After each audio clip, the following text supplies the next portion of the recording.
Hello everyone, welcome back to the my channel.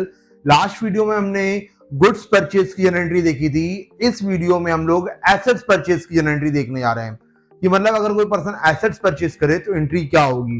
मैंने last video में भी आपको बताया था कि कोई बिजनेसमैन जो सामान अपने बिजनेस से बेचने के लिए खरीद रहा है, इट मीन जिस चीज का वो बिजनेस कर रहा है, अगर उससे रिलेटेड सामान खरीदेगा तो हम लोग गुड्स परचेज मानेंगे, और अगर वो कुछ अलग खरीद रहा है तो हम लोग एसेट्स परचेज मानेंगे।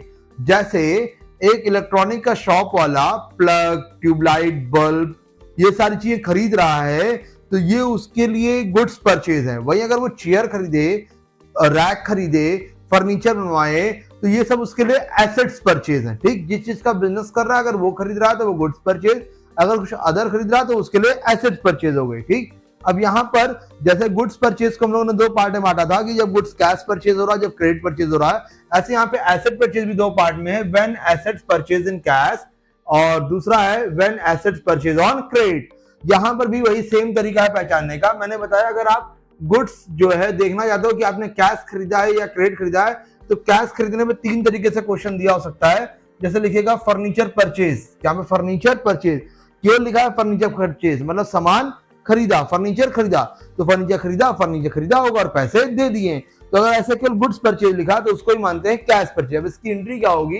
फर्नीचर परचेज किया, फर्नीचर आ रहा है और पैसा जा रहा है। रियल अकाउंट का रूल है debit what's comes in and credit what's goes out. तो फर्नीचर आ रहा है डेबिट, कैश जा रहा है क्रेडिट। अमाउंट लिख 9000, नरेशन होगा बीइंग फर्नीचर परचेज।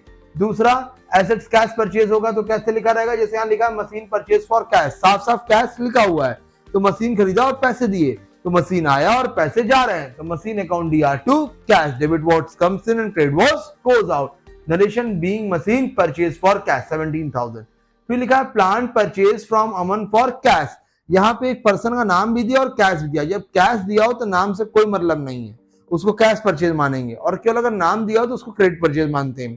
तो फिलहाल यहाँ नाम और कैश दोनों है, तो यहाँ पे कैश परचेज मानेंगे, मतलब प्लांट आया और पैसा गया, तो एंट्री होगी plant account DR to cash. ठीक, तो यहाँ पर मैं फिर से बता दूं, यहाँ पर ये जो एंट्री है वो एसेट्स को कैश परचेज करने की है। एसेट्स कैश परचेज करेंगे तो कैसे कैसे दिया रहेगा? जैसे लिखा है फर्नीचर परचेज, केवल लिख दिया फर्नीचर परचेज, मतलब फर्नीचर खरीदा और पैसा दिया, फर्नीचर आ रहा है और पैसे जा रहे हैं। Furniture account DR to cash, debit what's comes in and credit what's goes out. General entry में जिसको हम लोग डेबिट करते हैं उसके बाद में लिखते हैं DR, और जिसको क्रेडिट करते हैं उसके पहले लिखते हैं टू। ठीक, दूसरा लिखा था मशीन परचेज फॉर कैश, साफ साफ कैश वर्ड यूज है, तो मशीन आ रहा है और पैसा जा रहा है, तो machine account DR to cash हो गया। फिर plant purchase from Aman for cash, नाम भी दिया कैश भी दिया, तो मैंने नाम और कैश दोनों दिया तो केवल कैश से मतलब है, तो एंट्री आएगी plant account DR to cash, narration being plant purchase from Aman for cash. ऐसे हमने उधार खरीदा हो, जब हमने क्या खरीदा? उधार। तो उधार खरीदने की पहचान क्या होगी? जैसे यहाँ पे लिखा है, सॉरी ये क्वेश्चन, जैसे यहाँ पे लिखा है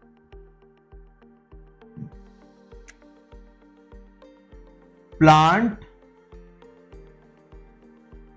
purchase from Vijay on credit, इन्होंने विजय से प्लांट परचेज किया और क्रेडिट परचेज किया। प्लांट क्या परचेज किया? क्रेडिट परचेज किया। तो प्लांट जब क्रेडिट पर परचेज किया तो एंट्री होगी प्लांट आ रहा है, अब भाई क्रेडिट मतलब उधार खरीदा तो पैसे जा नहीं रहे। मैंने अभी गुड्स परचेज में आपको बताया था, जब हम गुड्स परचेज कर रहे हो तो जब कैश परचेज करते तो जो एंट्री होती है क्रेडिट परचेज, जैसे कैश परचेज किया तो एंट्री क्या होती है? Purchase to cash. क्रेडिट में क्या होती है? बस कैश के जगह उस पर्सन का नाम लिख देते हैं जिससे हमने उधार खरीदा है। ऐसे यहाँ प्लांट अगर उन्होंने कैश परचेज किया होता तो एंट्री होती plant account DR to cash, लेकिन उधार खरीदा है विजय से, इसलिए एंट्री होगी plant account DR to Vijay. Rule क्या लगेगा? प्लांट आ रहा है इसलिए डेबिट, और विजय देने वाला है इसलिए credit. Debit what's comes in and credit the giver. ये जनरल एंट्री के रूल मिक्स होकर के चलते हैं बाद में। फिर लिखा है यहाँ पर building purchase from Amit, Amit से बिल्डिंग खरीदा तो बिल्डिंग आ रही है, अब पैसा तो जाने रहे, तो देने वाला कौन है? अमित। तो building account DR to Amit, building debit हुई क्योंकि debit what's comes in, Amit credit हुआ क्योंकि अमित हमको बिल्डिंग दे रहा है, बाद में पैसे लेगा, तो क्रेडिट द गिवर, तो एंट्री होगी building account DR to Amit. फिर इसका हमने मशीन परचेज किया ऑन क्रेडिट, तो एंट्री होगी machine account DR to creditor. Entry क्या होगी? Machine account DR to creditor. फिर से सुनिएगा, मशीन परचेज ऑन क्रेडिट। अब जैसे हमने नाम दिया तो नाम लिख देते, लेकिन नाम नहीं दिया है तो जिससे उधार खरीदा वो लिख देगा, तो यहाँ पे एंट्री होगी machine account DR to creditor. ठीक, तो उम्मीद करते हैं ये क्वेश्चन आपको समझ में आया होगा, लेकिन तब एक बार फिर से हम इसको रिवाइज करा देते हैं। जैसे लिखा है यहाँ पे एसेट परचेज कर रहे हैं। एसेट परचेज कैसे पता लगेगा? जो भी बिजनेस से अलग कुछ खरीदेंगे, तो मतलब अपने जिस चीज का बिजनेस कर रहे हैं उससे अलग कुछ खरीदेंगे तो एसेट परचेज मानना है। एसेट अगर कैश परचेज किया तो एंट्री होगी assets account DR to cash, जो भी एसेट्स आ रहा है उसका नाम डेबिट कर देंगे टू कैश। जैसे फर्नीचर खरीदा तो फर्नीचर आया, पैसा गया, furniture account DR to cash. यहाँ मशीन खरीदा तो मशीन आया, पैसा गया, machine account DR to cash. यहाँ हमने प्लांट खरीदा तो प्लांट आया और पैसा गया, plant account DR to cash. पहचान कैसे होगी कैश परचेज किया? केवल परचेज लिखा है, जैसे पहले केवल नीचे परचेज लिखा था, परचेज के साथ कैश दिया हुआ है या नाम और कैश दोनों दिया तो भी उसको कैश मानेंगे। केवल नाम दिया तो उसको क्रेडिट मानेंगे। क्रेडिट परचेज कैसे दिया रहेगा? साफ साफ क्रेडिट लिखा रहेगा। जैसे plant purchase from Vijay on credit था, तो बस जैसे प्लांट अगर कैश परचेज किया तो एंट्री होती प्लांट टू कैश, क्रेडिट है तो एंट्री होगी प्लांट टू विजय। फिर ऐसे building purchase from Amit, Amit से बिल्डिंग खरीदा, केवल नाम दिया मतलब उधार खरीदा तो एंट्री आएगी बिल्डिंग अकाउंट दिया टू अमित। अगर ये कैश परचेज किए होते तो एंट्री होती बिल्डिंग टू कैश, उधार है इसलिए कैश के यहाँ पे उस पर्सन का नाम लिख दिए। फिर लिखा है मशीन परचेज ऑन क्रेडिट। अब मशीन क्रेडिट पर परचेज किया, लेकिन मशीन किससे खरीदा उसका नाम नहीं पता है, तो क्रेडिट के मतलब नाम की जगह क्रेडिटर लिख देंगे। जिनसे हम उधार सामान खरीदते हैं उनको हम लोग कहते हैं क्रेडिटर। तो उम्मीद करते हैं ये वीडियो आपको क्लियर होगी। अगर कहीं पर कोई डाउट होगा तो वीडियो को फिर से रिवाइज करके देखिएगा, परचेज की एंट्री देख लीजिएगा, फिर इसको देखिएगा, ज्यादा बेटर क्लियर हो जाएगी। ठीक है, तो उम्मीद करते हैं आपको वीडियो समझ में आया होगा। नेक्स्ट वीडियो में आपसे मिलते हैं। प्लीज हमारे इस वीडियो को लाइक कर दिएगा, चैनल को सब्सक्राइब कर दिएगा और ये वीडियो अपने फ्रेंड्स में शेयर कर दिएगा अगर आपको समझ में आ रहा है तो।